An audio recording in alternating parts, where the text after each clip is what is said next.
সুপ্রভাত বন্ধুরা। আজ 4 এপ্রিল শনিবার। শুরু করছি চিন্তনের মুখ্য বার্তা। আজকের মুখ্য বার্তার বিশেষ বিশেষ বিভাগগুলি: আন্তর্জাতিক সংবাদ, দেশের সংবাদ, রাজ্যের সংবাদ এবং খেলার সংবাদ। আন্তর্জাতিক সংবাদ। মার্কিন অবরোধ উড়িয়ে কিউবার পাশে রাশিয়া। চীন চলতি সপ্তাহেই 7,30,000 ব্যারেল তেল নিয়ে কিউবায় নোঙর করেছে রুশ জাহাজ আনাতোলি কোলোদিন। তার ঠিক কদিন আগেই 15,600 টন চাল নিয়ে পৌঁছেছে চীনের জাহাজ। এই নিয়ে চলতি বছরের তৃতীয়বার। এবারে তেল ভর্তি দ্বিতীয় ট্যাঙ্কারটি পাঠাচ্ছে ক্রেমলিন। রুশ শক্তিমন্ত্রী বৃহস্পতিবার জানিয়েছেন, গতকালই সেন্ট পিটার্সবুর্গে একটি গুরুত্বপূর্ণ বৈঠক হয়েছে। কিউবার প্রতিনিধিরা তাতে এসেছিলেন। কিউবা এখন পুরোপুরি অবরোধের মধ্যে, একেবারে বিচ্ছিন্ন। তেলের জাহাজটি তাহলে কোথা থেকে এলো? আসলে একটি রুশ জাহাজ সেই অবরোধ ভেঙেছে। দ্বিতীয়টিতে এখন তেল লোড করা হচ্ছে। আমরা কিউবাবাসীকে বিপদে পড়তে দেব না। চলতি সপ্তাহেই রাশিয়ার প্রথম ট্যাঙ্কারটি 7,30,000 ব্যারেল তেল নিয়ে নোঙর করেছে কিউবার মাতানজোস বন্দরে। ওয়াশিংটন ভেনেজুয়েলা ও মেক্সিকোকে কিউবায় জ্বালানি সরবরাহ বন্ধ করতে বাধ্য করার পর গত 3 মাসে এটিই ছিল কিউবায় আসা প্রথম তেলবাহী ট্যাঙ্কার। পুতিনের ইউনাইটেড রাশিয়া ও কমিউনিস্ট পার্টি সিপিআরএফ জাতীয় ঐক্য দল গঠনের জন্য আলোচনা শুরু করেছে। রাশিয়ার গণমাধ্যমের প্রতিবেদন অনুসারে পুতিনের নেতৃত্বে রাশিয়ার ন্যাশনাল ইউনিটি পার্টি গঠনের লক্ষ্যে ইউনাইটেড রাশিয়া ও কমিউনিস্ট পার্টি সিপিআরএফ আলোচনা চালিয়ে যাচ্ছে। প্রস্তাবিত যৌথ এক কাঠামো আপাতত ন্যাশনাল ইউনিটি পার্টি নামে উল্লেখ করা হচ্ছে রুশ গণমাধ্যমের প্রতিবেদন অনুযায়ী। বর্তমান পরিস্থিতিতে রাজনৈতিক সংহতি জোরদার করা এবং প্রাতিষ্ঠানিক স্থিতিশীলতা নিশ্চিত করার বৃহত্তর উদ্যোগের অংশ হিসেবে এই আলোচনা এগোচ্ছে। সূত্রের তথ্য অনুযায়ী রাশিয়ার প্রেসিডেন্ট ভ্লাদিমির পুতিন এবং সিপিআরএফ নেতা গেন্নাদি জুগানভ এর সাম্প্রতিক এক বৈঠক এই আলোচনাকে এগিয়ে নিতে গুরুত্বপূর্ণ ভূমিকা রেখেছে। রাশিয়ার তেল রপ্তানির উপর ব্রিটিশ নিষেধাজ্ঞার কঠোর হুঁশিয়ারি সত্ত্বেও গত এক সপ্তাহে অন্তত 25টি রুশ জাহাজ যুক্তরাজ্যে জলসীমা অতিক্রম করে তেল পরিবহন করে চলেছে। ব্রিটিশ প্রধানমন্ত্রী কিয়ার স্টারমার গত সপ্তাহে এই সব জাহাজ আটকের জন্য এবং বাজেয়াপ্ত করার জন্য সামরিক বাহিনীকে অনুমতি দিয়েছিলেন, কিন্তু বাস্তবে তার কোনো প্রভাব লক্ষ্য করা যাচ্ছে না। মধ্যপ্রাচ্যের যুদ্ধ 1 মাস পেরোনোর পর ইরানের ধারাবাহিক হামলার প্রেক্ষিতে ন্যাশনাল ব্যাংক অব কুয়েত দেশের রাজধানী কুয়েত সিটি সদর দপ্তর এবং সুবাহন শাখা 2 দিনের জন্য বন্ধ ঘোষণা করল। উপসাগরে ইরানের অবরোধের জেরে হরমুজ প্রণালীতে আটকে আছে বিভিন্ন দেশের 2,190টি জাহাজ। ইরাকে অবস্থিত মার্কিন কূটনৈতিক ও সামরিক স্থাপনাগুলোতে ধারাবাহিক হামলার প্রেক্ষাপটে হামলাকারীদের সম্পর্কে তথ্যদাতাকে সর্বোচ্চ $30 লাখ পুরস্কার ঘোষণা করল আমেরিকা যুক্তরাষ্ট্র। পাকিস্তানের নাগরিকদের জন্য সাময়িকভাবে অন অ্যারাইভাল ভিসা সুবিধা স্থগিত করল কাতার। দোহায় পাকিস্তান দূতাবাস গত মঙ্গলবার এক বিজ্ঞপ্তিতে এই তথ্য জানিয়েছে।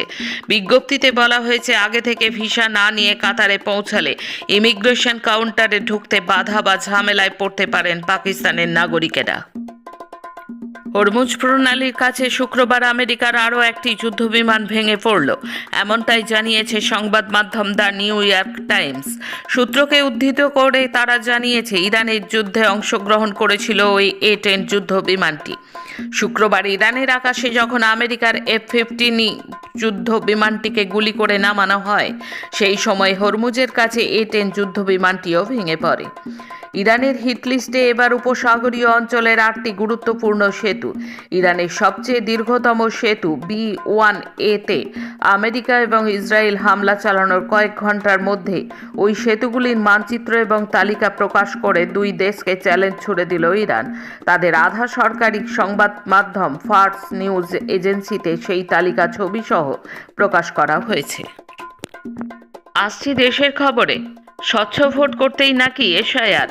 দেশে নির্বাচন কমিশন চলতি এসআইআর অভিযানের মধ্যে হাটে হাড়ি ভেঙে দিলেন কেন্দ্রীয় অর্থমন্ত্রী নির্মলা সীতারামনের প্রতি অর্থনীতিবিদ পরাকল প্রভাকর সহ বেশ কয়েকজন বিশেষজ্ঞ। ঘড়ির কাঁটা মাঝরাত পেরিয়েছে, তখনই কিনা পড়ে গেছে 17 লক্ষ ভোট। সময়সীমা পেরোনোর বেশ কয়েক ঘন্টা বাদে বলতে গেলে চোখের পলকে ভোট পড়তে থেকেছে। মাত্র 6 সেকেন্ডে পড়েছে একাধিক ভোট। অন্ধ্রপ্রদেশে 2024-এর বিধানসভা নির্বাচনে এমনই অস্বাভাবিক ভোট পড়েছে। দিল্লিতে সাংবাদিক বৈঠক ডেকে এমনই বেশ কিছু চাঞ্চল্যকর বেনিয়মের অভিযোগে সরব হলেন অর্থনীতিবিদ পরাকল প্রভাকর সহ বেশ কয়েকজন বিশেষজ্ঞ। তারা এই প্রক্রিয়াকে শান্তিপূর্ণ রাজনৈতিক গণহত্যা বা পিসফুল জেনোসাইড হিসেবে বর্ণনা করেছেন। 2026-এর 1 এপ্রিল থেকে প্যান কার্ড তৈরির নিয়মে বড়সড় বদল আনলো আয়কর দফতর। এখন থেকে নতুন প্যান কার্ডের আবেদন করতে গেলে আধার কার্ডের পাশাপাশি অতিরিক্ত কিছু নথিপত্র জমা দেওয়া বাধ্যতামূলক করা হয়েছে। এই নতুন ব্যবস্থার মূল লক্ষ্য হলো পরিচয় যাচাই প্রক্রিয়াকে আরও শক্তিশালী করা। প্রসঙ্গত, আগে শুধুমাত্র আধার কার্ডকে নথি দেখিয়ে প্যান কার্ড তৈরি করা যেত। ভারত ও পাকিস্তানের বিস্তীর্ণ আকাশ জুড়ে প্রায় 1000 কিলোমিটার দীর্ঘ ঘন মেঘের বিস্তার ধরা পড়েছে উপগ্রহ চিত্রে। আবহাওয়া দপ্তরের তরফে প্রকাশিত এই ছবিটিতে বাড়ছে উদ্বেগ, কারণ এটি ইঙ্গিত দিচ্ছে এক সক্রিয় পশ্চিমী ঝঞ্ঝার প্রভাবে উত্তর ও উত্তর পশ্চিম ভারতে আসন্ন বৃষ্টি এবং ঝড়ের। ভূমিকম্পে কেঁপে উঠল ভারতের দিল্লি, পাঞ্জাব, জম্মু কাশ্মীরের বিস্তীর্ণ অঞ্চল। জানা গিয়েছে ভূমিকম্পের উৎসস্থল আফগানিস্তানের বাদাখাসান প্রদেশ। সেটি হিন্দুকুশ অঞ্চলে পাকিস্তান তাজিকিস্তান সীমান্তের কাছে। লোকসভার পর গতকাল রাজ্যসভাতেও পাশ হলো অন্ধ্রপ্রদেশ পুনর্গঠন সংশোধনী বিলটি। রাষ্ট্রপতি এই বিলে সই করার পরেই অমরাবতী অন্ধ্রের রাজধানীতে পরিণত হবে।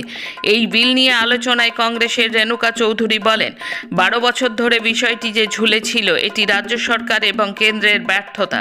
অন্ধ্রের শাসক দল তেলেগু দেশম পার্টির বিরোধী ওয়াইএসআরসিপি সাংসদ সুব্বা রেড্ডি বিলের বিরোধিতা করে বলেন, কৃষকদের জমি নেওয়া হয়েছে, তাদের সমস্যার ঠিকমতো সমাধান করা হয়নি, অথচ রাজ্যের রাজধানীর নাম পরিবর্তন গুরুত্বপূর্ণ হয়ে উঠেছে। এখন রাজ্যের খবর। প্রয়াত মহিলা নেত্রী বনানী বিশ্বাস সিপিআইএম কেন্দ্রীয় কমিটির প্রাক্তন সদস্য ছিলেন তিনি। সারা ভারত গণতান্ত্রিক মহিলা সমিতির সর্বভারতীয় নেত্রীর দায়িত্ব পালন করেছেন বনানী বিশ্বাস। প্রয়াত বনানী বিশ্বাস সিপিআইএম পশ্চিমবঙ্গ রাজ্য কমিটি ও কলকাতা জেলা কমিটির প্রাক্তন সদস্য ছিলেন। শুক্রবার দুপুর 1:30 নাগাদ কলকাতার একটি বেসরকারি চিকিৎসা কেন্দ্রে তিনি শেষ নিঃশ্বাস ত্যাগ করেছেন। বয়স হয়েছিল 87 বছর। তিনি বেশ কিছুদিন চিকিৎসাধীন ছিলেন। একমাত্র পুত্র বর্তমান। তার প্রয়াণে শোক জানিয়েছেন সারা ভারত গণতান্ত্রিক মহিলা সমিতি ও সিপিআইএম নেতৃবৃন্দ। নির্বাচনের মুখে তৃণমূলের 2 মন্ত্রীকে তলব করল ইডি। দক্ষিণ দমদম পৌরসভার দুর্নীতি মামলায় সুজিত বসু এবং রথীন ঘোষকে তলব করেছে কেন্দ্রীয় তদন্তকারী সংস্থা। সোমবার সিজিও কমপ্লেক্সে হাজিরা দিতে বলা হয়েছে দমকল মন্ত্রী এবং তৃণমূল প্রার্থী সুজিত বসুকে। খাদ্যমন্ত্রী রথীন ঘোষকে হাজিরা দিতে বলা হয়েছে বুধবার। উল্লেখ্য, নিয়োগ দুর্নীতি মামলায় সুজিত বসুর বাড়ি, অফিস, ছেলের রেস্তোরাঁয় তল্লাশি চালিয়েছিল ইডি। জিজ্ঞাসাবাদ করা হয়েছিল তার পরিবারের সদস্যদের। এই একই মামলায় তল্লাশি চালানো হয়েছিল রথীন ঘোষের বাড়িও। অতীতে একাধিক দুর্নীতি মামলায় তৃণমূলের নেতা মন্ত্রীদের বাড়িতে তল্লাশি চালিয়েছে কেন্দ্রীয় তদন্তকারী সংস্থা। অনেকে গ্রেপ্তারও হয়েছে, কিন্তু তদন্তে গাফিলতির কারণে তারা জামিনও পেয়েছেন। রেশন দুর্নীতি মামলায় ইডি জ্যোতিপ্রিয় মল্লিককে গ্রেপ্তার করলেও জামিন হয়েছে। তিনি নির্বাচনেও লড়ছেন। পার্থ চ্যাটার্জির বান্ধবীর বাড়ি থেকে শিক্ষক নিয়োগ দুর্নীতির বিপুল টাকা উদ্ধার হলেও জামিন পেয়েছেন পার্থ। প্রতিটি মামলায় আদালতের কাছে প্রশ্নের মুখে পড়তে হয়েছে ইডি সিবিআইকে। প্রতিটা দুর্নীতির ক্ষেত্রে কেন্দ্রীয় তদন্তকারী সংস্থার গাফিলতি দেখা গিয়েছে। জামিন বা প্যারোলে জেলের বাইরে ফৌজদারি মামলায় অভিযুক্ত বা যাদের অপরাধমূলক ইতিহাস রয়েছে এমন ব্যক্তিদের নিরাপত্তা প্রত্যাহার নিয়ে স্ট্যাটাস রিপোর্ট চাইল নির্বাচন কমিশন। রাজ্য পুলিশের নোডাল অফিসারকে দুপুর 12টার মধ্যে স্ট্যাটাস রিপোর্ট দিতে বলা হয়েছে। বিধানসভা ভোটের আগে কমিশনের এই পদক্ষেপ ঘিরে শুরু হয়েছে জল্পনা। বৃহস্পতিবার জেলা শাসক এবং পুলিশ সুপারদের সঙ্গে বৈঠকে কমিশন ওই নির্দেশ দিয়েছিল। তারা জানিয়েছিল ওই দিন রাত 12টার মধ্যে অপ্রয়োজনীয় নিরাপত্তা তুলে নিতে হবে।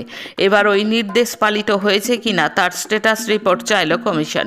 এছাড়া যারা পদমর্যাদা বা হুমকির বিবেচনায় আর নিরাপত্তা পাওয়ার উপযুক্ত নন তাদেরও সুরক্ষা ব্যবস্থা প্রত্যাহার করতে বলেছিল কমিশন। আগে বাংলা বাঁচাও যাত্রা করেছিল সিপিআইএম। সেই সময় সাধারণ মানুষের ব্যাপক সাড়া লক্ষ্য করা যায় গোটা বাংলা জুড়ে।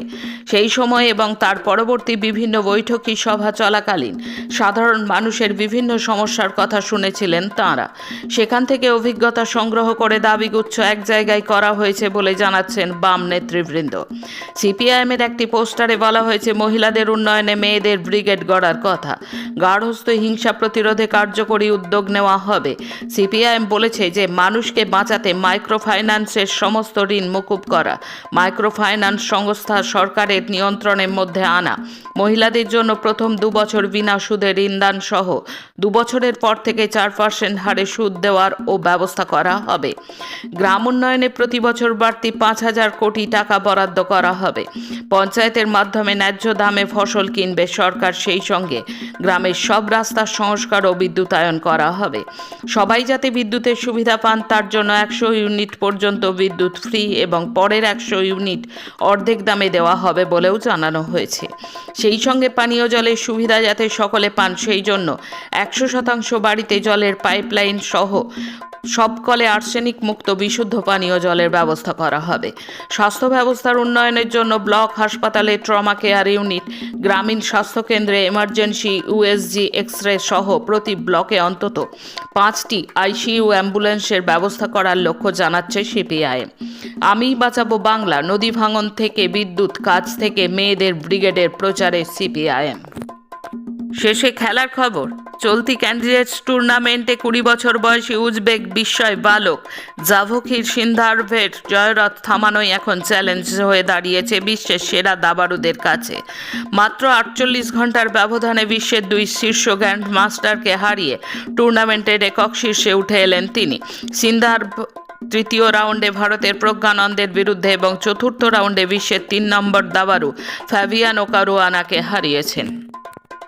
আইএসএলের শুরু থেকে টানা জিততে থাকা মোহনবাগান আচমকাই থমকে গিয়েছে শেষ 2টি ম্যাচে।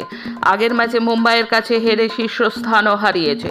সব ভুলে শনিবার জামশেদপুরকে হারিয়ে শীর্ষস্থান ফিরে পাওয়াই লক্ষ্য তাদের। আজকের মুখ্য বার্তা এই পর্যন্ত। নমস্কার।